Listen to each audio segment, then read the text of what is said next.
안녕하세요. 친절한 정원쌤에 오신 여러분 환영합니다. 심리상담사 최종호입니다. 제가 예전 영상에서 어른이 쳐주는 울타리에 대한 이야기를 자주 했었습니다. 아이가 넘지 말아야 할 선을 부모가 명확하게 쳐줘야 아이가 그 안에서 안정감을 갖고 자유롭게 행동할 수 있다고 말씀드렸죠. 아이가 울타리를 넘어가게 되면 여러 가지 방식으로 넘어서는 안 된다는 사인을 보내야 하는데요. 그 중 하나가 혼을 내는 행위가 될 겁니다. 혼을 내게 되면 아이가 기분 나쁘기도 하지만 동시에 혼을 낸 사람도 마음이 찝찝해지는 행위라 혼내는 걸 최대한 피하려고 하시는 부모님들이 많죠. 오늘은 혼을 낼 땐 내더라도 어떤 마음가짐이 필요할지에 대해서 말씀드려 볼게요.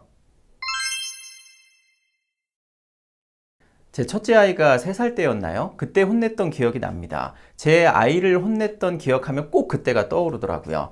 같이 사과를 먹고 있는데 아이가 포크로 사과가 잘 안 찍혔나 봐요. 갑자기 화가 났는지 막 소리를 지르더라고요. 그래서 뭐가 잘 안 됐니? 도와줄까? 그랬더니 포크를 집어던져 버렸습니다. 거기서 1차 위기가 왔죠. 올라오는 화를 꾹 누르고 포크를 주우러 갔는데 포크 때문에 바닥이 찍혀버린 거예요. 그때 전셋집이어서 찍힌 바닥을 보고는 여러 감정이 뒤섞여서 올라왔습니다.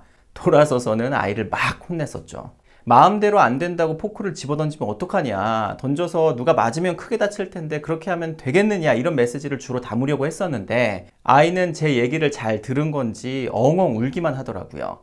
그러고 나서는 하루 종일 마음이 불편했습니다. 결국에는 3살밖에 안 된 아이를 너무 심하게 혼낸 것 같아서 미안한 마음에 밤에 눈물을 훔쳤죠. 아이가 자기 자신이나 다른 사람을 다치게 하면 안 된다는 것이 제가 아이에게 쳐놓은 울타리입니다. 가급적 명확하고 일관성 있게 울타리를 넘을 때마다 넘지 않게 하려고 애쓰고 있죠. 포크 사건이 있었던 때도 비슷한 맥락으로 아이를 혼냈던 건데요. 그때는 정말 마음이 불편하더라고요. 그리고 더 중요한 건 아이가 아빠 무섭다고 제 곁에 오려고 하지도 않았던 거예요. 그 다음부터는 아이를 혼낼 때마다 아이 눈치를 보게 되더라고요. 일관성 있게 주의를 주고 싶은데 아이가 혹시 기분 나쁠까봐, 아니면 저를 싫어할까봐, 그리고 혼내놓고 또 제 자신이 후회를 할까봐 갈팡질팡 했었습니다. 아마 비슷한 경험 한 번쯤은 하셨을 거예요. 혼을 내면 내 목소리가 커지기도 하고 아이가 울기도 해서 집안 분위기가 급속도로 차가워지곤 하죠.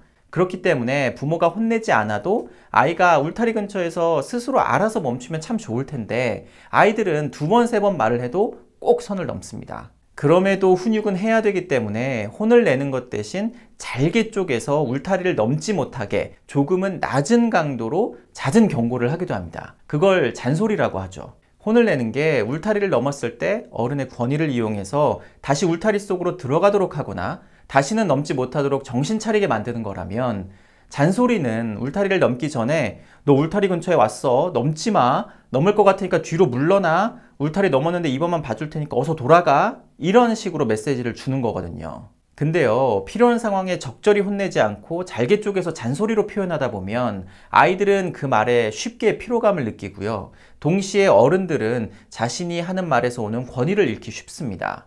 저는 개인적으로 잔소리도 필요하지만 제때 제대로 혼내는 게 반드시 필요하다고 생각합니다. 근데요, 일단 한번 혼내고 나면 그 다음에 같은 상황이 발생해도 한 번쯤은 봐주게 되지 않나요? 혼냈던 게 미안하기도 하고 아이에게 나쁜 사람이 되고 싶지 않기 때문이죠. 그렇게 봐주다 보면 울타리의 경계가 흐릿해지기 때문에 아이는 더 자주 울타리에 도전하게 됩니다. 그러다 아이가 반복적으로 울타리를 넘으면서 부모의 신경을 거슬리게 하면 그 전까지 비슷한 행동을 했을 때 봐주다가 갑자기 또 혼을 내게 됩니다. 아이는 예전에는 넘어가 놓고 오늘은 왜 뭐라고 하냐고 항의를 할 거예요. 도대체 어디까지 해도 되고 어디서부터 하면 안 되는지 명확하지 않으니까요. 부모의 일관성 없는 태도는 아이를 굉장히 혼란스럽게 만듭니다. 혼란스러움은 또 다른 행동적인 문제를 일으키죠. 그렇기 때문에 가급적 부모는 아이에게 일관성 있는 행동을 할 필요가 있습니다. 혼을 내는 행위에서도 마찬가지고요. 혼내는 행위의 일관성이 없어지는 이유는 제대로 혼내지 못하고 있기 때문입니다. 제가 제대로 혼내는 방법을 알려드릴게요. 뭔가 홍군형을 확실히 내는 방법을 알려줄 것처럼 보이긴 하는데 그건 아니고요. 죄책감을 덜 느끼면서도 명확한 주의를 줄 수 있는 혼내기 방법, 이렇게 말씀드리는 게 좋겠습니다. 우선 내 안의 감정이 고요해졌을 때를 기다리셔야 됩니다. 예를 들어서 아이가 주차장에서 엄마 말을 듣지 않고 돌아다니다가 잠깐 한눈판 사이에 지나가던 차와 부딪힐 뻔했다고 칩시다.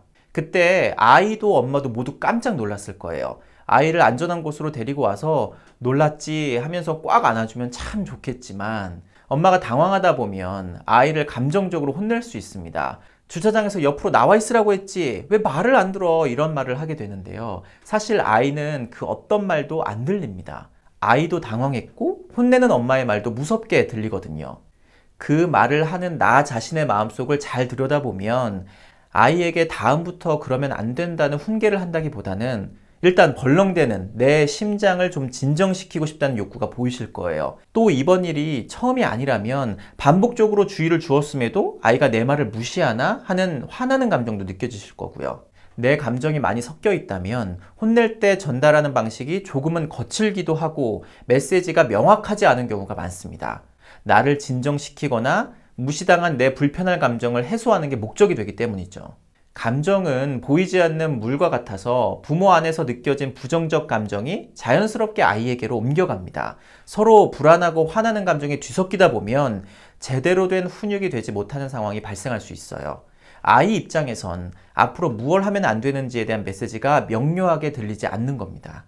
그렇기 때문에 혼내려고 할 때 내 부정적인 감정이 느껴지신다면 감정이 가라앉을 때까지 기다리셔야 합니다. 그리고 감정이 평온해진 상태가 되셨다면 메시지는 간결하게, 그리고 그걸 전달하는 방식은 권위가 있을 필요가 있습니다.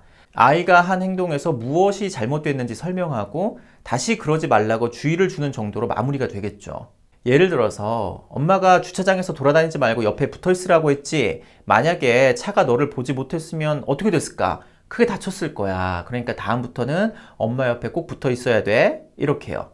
담백하지만 묵직한 한방이 될 수 있습니다. 아마 이 영상을 봤다고 당장 감정을 덜어내고 차분하게 혼내는 건 어려우실 수도 있어요.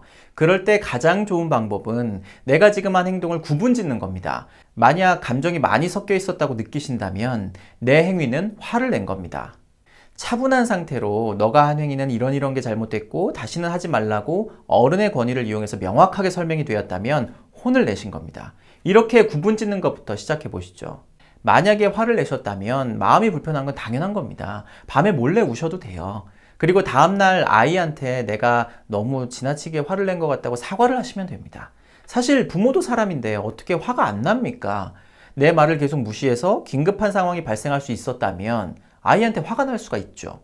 근데요, 만약에 화내는 횟수를 좀 줄이고 싶다면, 그리고 왜 이렇게 자주 화를 내는지 내 속을 들여다보고 싶다면 우선 내가 한 행동에 화를 낸 것이라는 이름표를 붙이는 게 선행되어야 됩니다. 내 행동이 무슨 행동이었는지 명확해져야 다짐을 하든 탐색을 하든 할 수가 있어요. 그리고 만약에 내가 한 행위를 혼낸 행위라고 이름을 붙일 수 있다면 그때는 좀 당당하셨으면 좋겠어요. 아이가 앞으로 닥칠 수도 있는 상황을 막기 위한 행동을 한 것이기 때문에 제대로 혼을 내셨다면 사실 이건 아이를 위해서 좋은 겁니다. 죄책감을 좀 덜어내셔도 돼요. 감정이 뒤죽박죽인 상태에서 훈육을 했던 경험이 많은 경우에 이렇게 내 행동에 이름표를 붙이다 보면 내가 얼마나 화를 내는지, 어떤 상황에서 화를 내는지를 확인할 수 있을 거예요. 그리고 아이에게 화낸 것을 아이를 위해 혼낸 거라고 합리화할 가능성도 줄일 수 있습니다. 제대로 혼나는 경험이 누적이 되면 아이는 어디까지 해도 되고 뭘 하면 안 되는지 명확해질 겁니다. 울타리를 넘나들면서 부모의 눈치를 보거나 아니면 어디가 경계인지 몰라 자기도 모른 채 울타리를 넘게 되는 그런 행동이 점점 줄어들 거예요. 이렇게 해도 될 것과 안 되는 것이 명확해지면 아이는 울타리 안에서 안정감을 갖고 자유로워질 수 있어요. 그리고 만약에 울타리가 너무 답답하고 불합리하다고 느낀다면 부모가 설정한 울타리에 도전하면서 더 늘려달라고 요구를 할 수 있게 됩니다. 만약에 부모가 제대로 혼을 내고 계셨다면 아이가 해도 되는 것과 안 되는 걸 구분짓지 못하고 경계를 넘나드는 건지, 아니면 아이가 조금씩 성장하면서 울타리를 답답하게 느끼기 때문에 자기의 자율성을 확보하기 위해 경계에 도전하는 것인지를 구분하실 수 있게 될 거예요. 아이가 커감에 따라서 자기 주도적으로 행동하려고 할 때 울타리의 범위를 어떻게 변화시켜 나가야 되는지는 또 다른 주제이기 때문에 다른 영상에서 좀 더 설명을 해드릴게요. 혼을 내는 게 다소 강압적일 수도 있고 무섭게 보일 수도 있습니다. 그렇다고 해서 제때 혼내지 않거나 일관성 없이 혼내면 아이는 해서는 안 되는 행동을 해도 되는 행동으로 받아들입니다. 그리고 해서는 안 된다는 걸 알지만 부모님이 혼내지 않았으니까 용인해 준 걸로 합리화할 수도 있어요.